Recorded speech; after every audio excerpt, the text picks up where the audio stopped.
Everybody, it is Kendall Anise, and welcome to Reviews and News. I wanted to try to get this out to you a little earlier, maybe a few days ago, but it's just been a lot going on. Y'all keep me in prayer. It's been a lot going on. But happy New Year to all my amazing new edition Bobby Brown button on your sleeve fans. All right, let's just get right into it. So I had the pleasure of having a date with Bobby Brown on December 30th, 2022, right before the new year started. Well, it wasn't a date, but it was a date because it was a certain day and time that I had to go see my boy, Bobby Brown. That's what I did. He was headlining a tour with, it was Bobby Brown, Genuine, Drew Hill, Silk, 112, and High Five. Was that all? Those all? Yep. But, I was concerned about Bobby Brown. Bobby Brown was the one closing down the show. So this was a 4.5-hour show. Yes. And Bobby came on last because he closed the show. And Bobby got done about 12:35 a.m. Now, this was a great show. I'm going to tell you for a lot of different reasons. Number one, because if you go back to look at my review, when Bobby and the fellas, New Edition, did the Culture Tour, look at my review for that, where I was so upset and hurt and disappointed and, showing concern for Bobby Brown because Bobby, for that tour in Baltimore, was only out on the stage for half of a song. And that was Not My Kind of Girl. Sorry. He was sorry. Not sorry, but sorry that he couldn't be on the stage with the other fellas. He wasn't feeling well.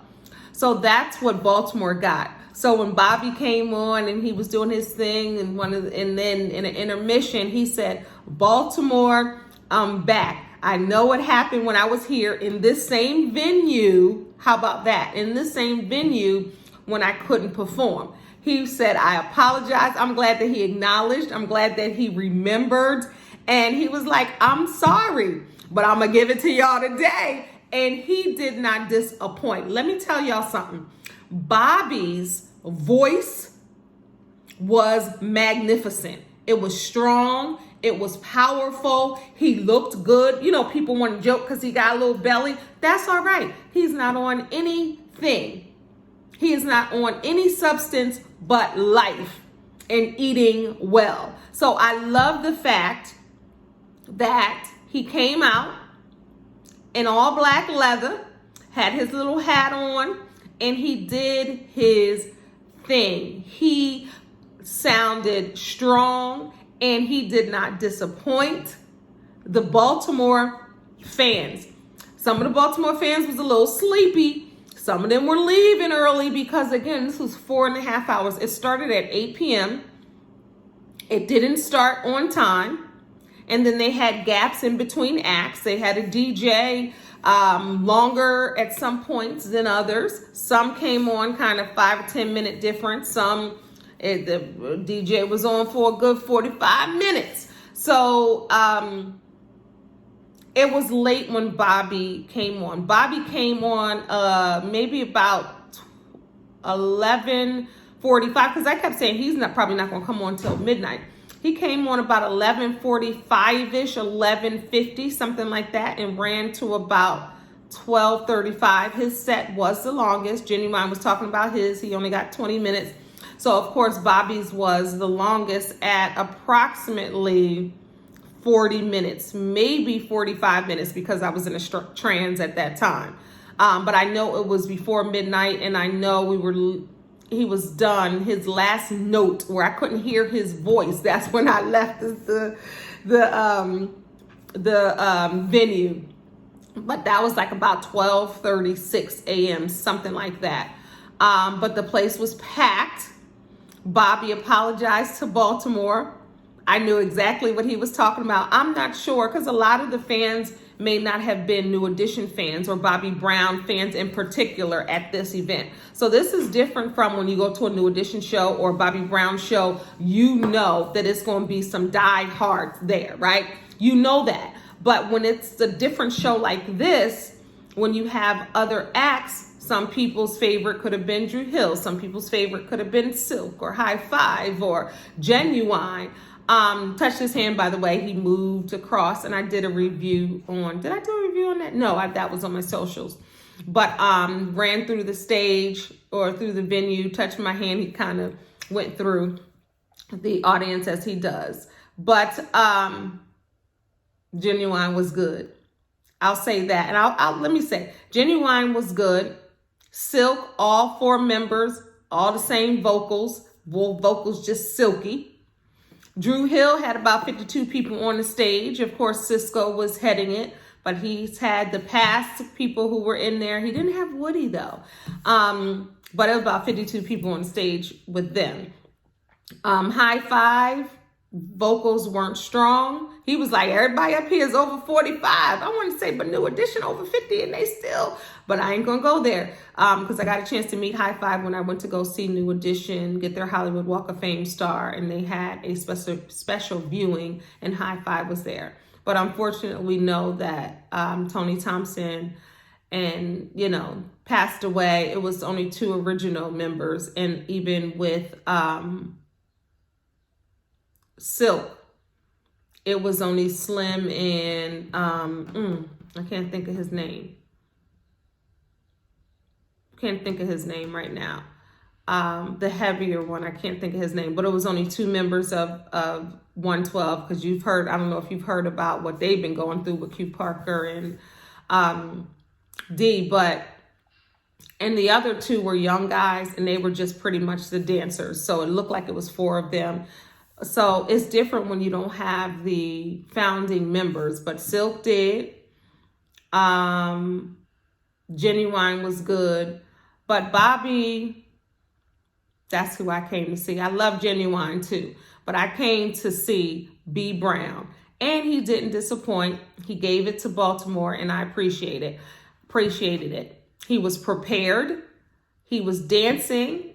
He was doing what he could. He was clear on what he couldn't do, but he moved the whole time. And I love that because after 50, you're not going to get it like when you were 14, 13, 21, 25. You're not going to give it the same, but he still gave it and he still had high energy and he was like, go Bobby, go Bobby. We were still saying that. I wasn't the only one. I got the video. I wish I could, but I don't own the rights. And maybe I'll just put a compilation video up on this playlist also, but I can't do the audio.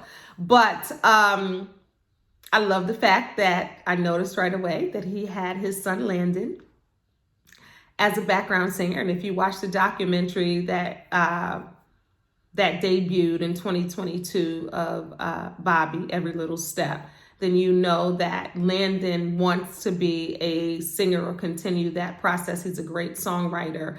And on the documentary, it showed that he wanted to sing with his daddy, and he did. So I was happy to see him on the stage with his pappy. And he got a chance to sing Rock With You. And he sang that, and then Bobby, sang it with him. But on this one, I love the choice of songs that Bobby did. If it ain't good enough, good enough, good enough, I work harder. I was getting ready to sing the whole, look, and he sang, what else did he sing? It can make you laugh. It can make, that's the way love is. That's the way love is. That's the way love is. I'm not a singer. And he sang, what else he did? Of course, Don't Be Cruel. And he did Rock With You. And of course, My Prerogative. Roni. Find a tender Roni if the Roni is so right. I want to love her for the rest of my life. Of course, he did that. But I love the fact he did That's the Way Love Is. I love the fact that he did Good Enough, because that Bobby album was great. And I secretly, even though it's crazy, I secretly want him to do Something in Common from the Bobby album. And of course, we know that's with the late, great, dear Whitney Houston. And he couldn't have a female background singer sing that because, that stirs up too many emotions. But that was a great song on that album. So it was a great time. And like I said, I didn't say yet. First, I was at my seat. We were on the floor, so I wasn't too far from the stage. But when he came on, I already knew I wasn't going to be sitting down. I already knew I wasn't going to be in my seat. I already had an aisle seat on the floor, and there was space and wiggle room for me to get closer to the stage. And of course, that's what I did. I was right on the side of the stage, but in the front view of everything, down to his shoes on his feet and to the crown of his head. I saw it. And of course, I danced the whole time. I had my Bobby Brown shirt on. I had, I was representing, got a hoodie while I was there. Of course, I'm going to represent for Mr. Bobby Brown. That's just what I'm going to do. And whether people were sleepy, some were singing, some were not. But when it was Bobby, I don't see nobody else. It's Bobby. So that's what I was looking at. And I was singing and dancing and having a good time. I was turning about. I was turning around. I was closing my eyes. I was singing loud. I was like, you better sing, Bobby. Go, Bobby. Go, Bobby. Go, Bobby. I was doing all of that. Bobby! I think I sound like Whitney. Remember how she was like, Bobby? I was calling his name and I was doing it.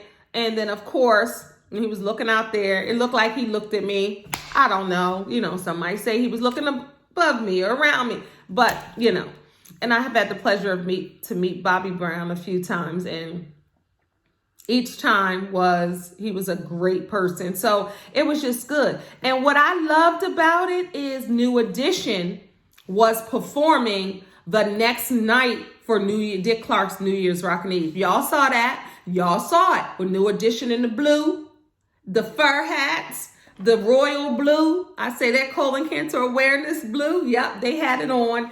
And I was so proud of Bobby because we know New Year's Eve is live. Dick Clark's Rockin' Eve is classic. Been watching it since I was younger, little kid.